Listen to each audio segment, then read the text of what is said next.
Hello, and welcome to episode 8. Today we're going to take a look at the PS command. It's the equivalent of work-act-job from QShell. Before I show you the scripts that I've got set up for this demo, let's just jump in and take a look at it. If you just type PS, it gives you that. If you want to see all the available switches, you can do --help, it'll give you an error, and these are all the options you have.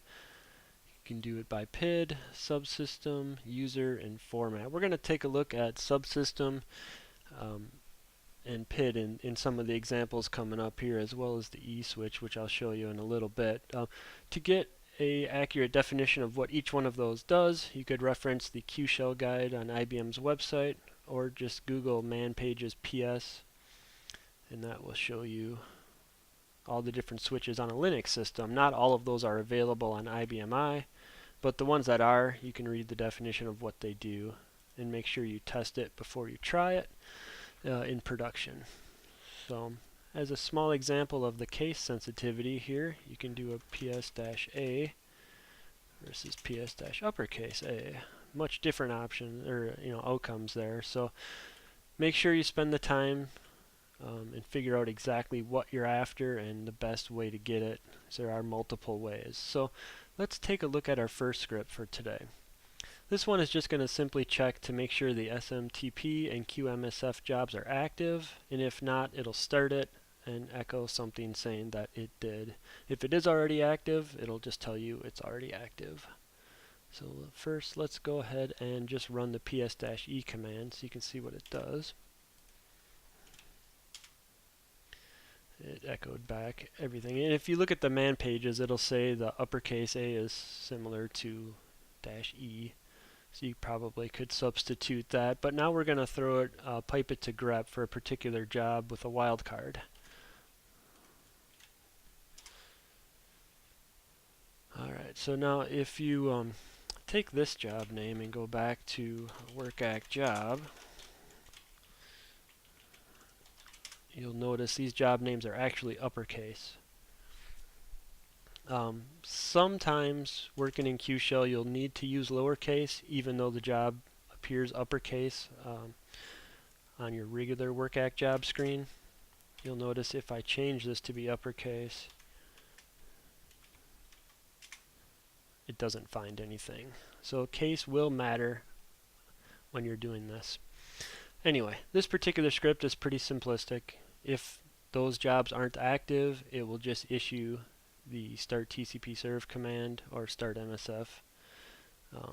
Most of my scripts, if something isn't desired, will send an email alert to myself instead of posting a message, which I won't see because I have too many systems I'm watching. So this is a simple piece of code you can throw at the top of any of your scripts that'll just check to make sure it's active. Okay, so there's really no need to run that as they're both active, but well, I guess we can. Actually, why don't I go ahead and end one of them so you can see how it works. We'll end MSF. Back to QShell, make sure it's not running.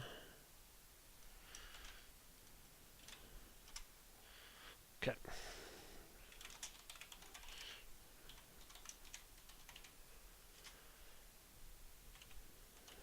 I call that email check. Alright, so you can see the SMTP jobs were active, so it ignored that. MSF was not, so it started it. And if we check now, we will see them active. So there you go. And pretty much all of my scripts, I have that at the very beginning. If it's going to do any type of email function based on anything, any of the logic in the code. Alright, so that's a simple test there. So let's look at the next script. This is check job, act job check, sorry. I would sometimes wrap this around like the beginning of a save process where if I have a job running in QBatch, I don't want to kick off like a BRMS save that will end QBatch because I don't want to kill my active job. So here's a way you can put a counter in your code, check for everything that's running, and then use some logic to determine if that subsystem is empty or not. So let's go ahead and, so we're going to do a ps-s, and we're going to check two subsystems, qbatch and qinter, pretty common ones. You'll notice qinter is certainly going to have some, because I'm in it right now. Qbatch is empty, so you don't see it there. Let me go ahead and kick off something in qbatch. I'm just going to have it go to a message wait, because one of my other scripts is going to test for that.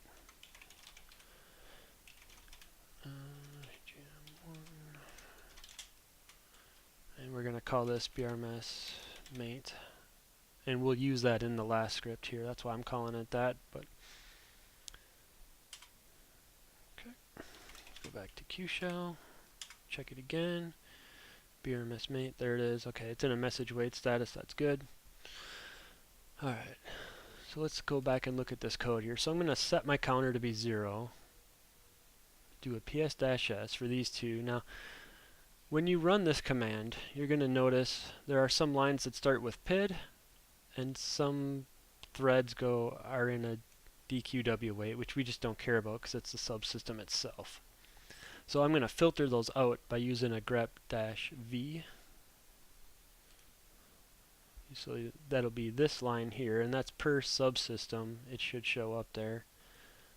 And qinter. So, and then these right here are the actual subsystem threads. So we don't care about those. Those don't count as an active job. So let's put this all together. And we should end up with like my interactive job and that job in message wait. And these, because I'm in qshell right now. So those are child jobs. Okay.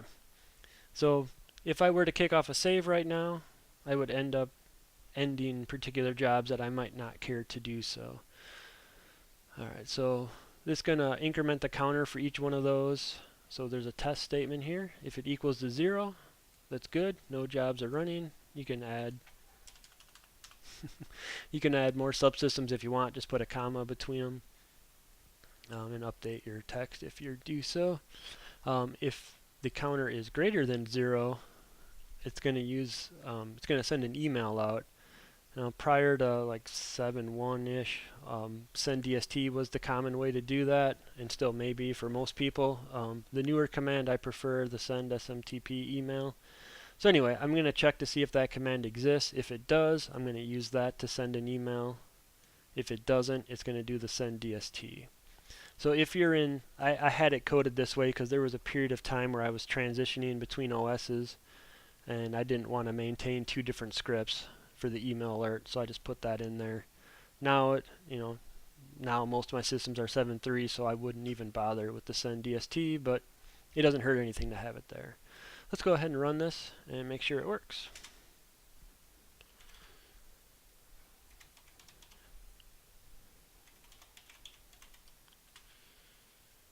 Alright, and this particular system isn't set up to send email, so it's going to fail, but you get the idea.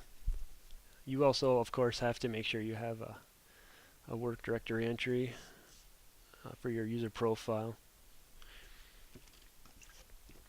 Anyway, the counter set to 42. You can kind of ignore it as long as it's not 0.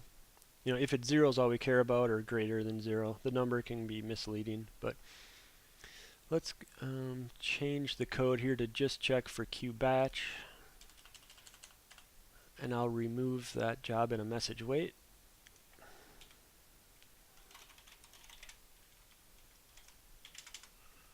Okay, qbatch is empty. Let's try that script again now. Okay. Counter is 0, and it should be 0. No jobs were running, so at this point it would kick off the save or whatever process I wanted to make sure no jobs were active before. Cool.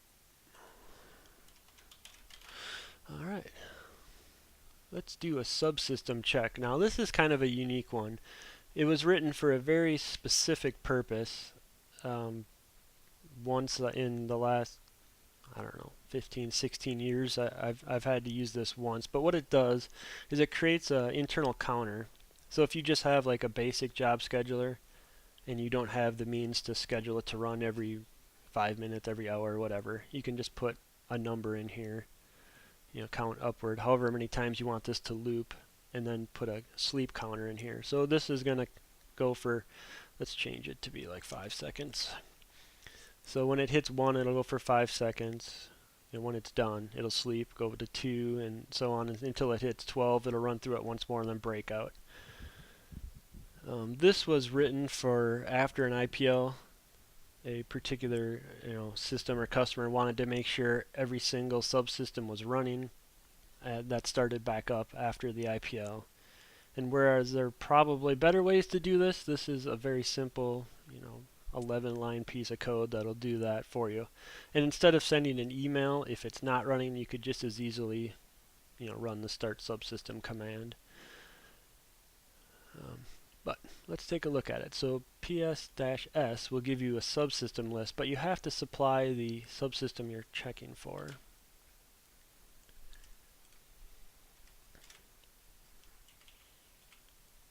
Now notice these are in uppercase. If I put it in lowercase,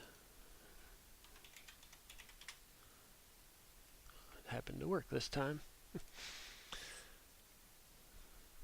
That's good. So anyway, if it works in uppercase, leave it there, but keep in mind to test it both to make sure you get the desired results. So this is just going to pipe it to itself to make sure it fulfills every single one of these requirements.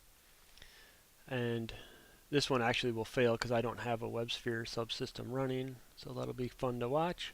Let's go ahead and kick it off and make sure it does fail like I would expect.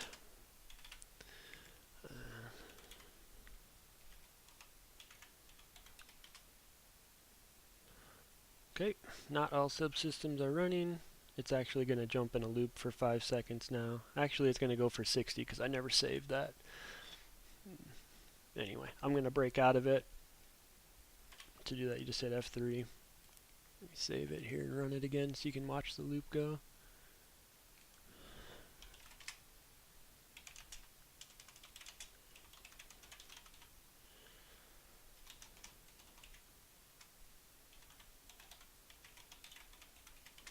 Alright, now it should check every 5 seconds. There it goes, and it'll do that 12 times, well 13 probably. And at the end it's going to send an email. That gives it some time if your IPL's or your startup program's kind of slow to run, or some systems take a while to get active. You can increase the count there. Well, that's running. Let's take a look at the message wait check. We'll talk about this code a little bit. This one is kind of handy. Primarily, I created this for the BRMS maintenance job when it would do media movement, physically ejecting the tape from a tape library to the I/O slot. Some systems have hands and feet service that remove the tape daily, some just during the weekdays, and they leave them on the weekends. Anyway, if someone doesn't physically remove the tape, this tape library was like a TS3100 where it only had one I/O slot. If you try to eject the tape and there's already a tape in the I/O slot, your job will go to a message wait status. And hopefully someone will notice sooner or later before it gets to be a big problem. Anyway, this script was created to help just assist with that check. So you can customize the job name up here, and the rest is just kind of it'll actually attach a log file so you can see what job's in message wait if you're changing this. You could add multiple jobs, you could do all sorts of stuff, but anyway, it's going to do the ps-e and it's going to grep for the particular job name. So the job's not running right now, so let's just run it. Okay, and you can see this one completed all its 12 loops, so that's good. And we're going to grep for 8. Okay, so nothing is found. So I'm going to go ahead and submit that job again to get it to go to a message wait status.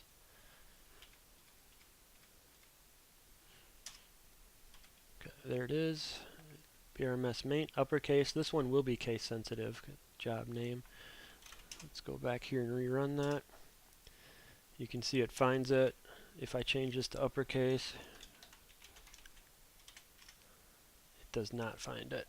So let's look at the code here again. So while this statement is true, so while ps-e for the job exists, so if the job completes normally and goes away, that will break out of this loop and be done. But while it's running, or while it shows up as active, it's going to check, it's going to grep for that message wait status. If it finds it, it's going to send an email saying the job's in a message wait status. And this is an example of how you can include variables in your email. So $job is going to be your job name, and $sysname will actually be the result of hostname -s. You want to see what that is. So just so you don't have to hard code your system name in there, you can figure it out that way. And anyway, if the job doesn't exist anymore, it's done and it falls asleep. Oh, I'm sorry. If the job is running normally without a message wait status, it goes into a 20-second loop. And I have a spelling error there, but that's okay. And when the job goes away, this job ends because this statement isn't true anymore. So let's run it and just see how it goes.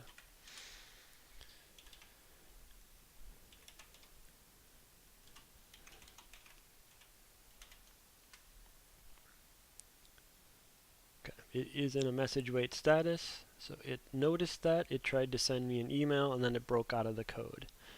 So let's end that job.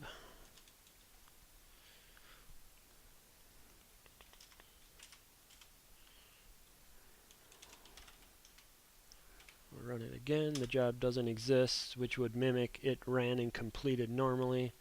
It just breaks out. So those are some of the things you can do with PS on your system. To get a full list of the switches and options, again, you can either type in man pages PS or go to the IBM site and look at the Q Shell user guide. Thanks for watching. We'll see you next time.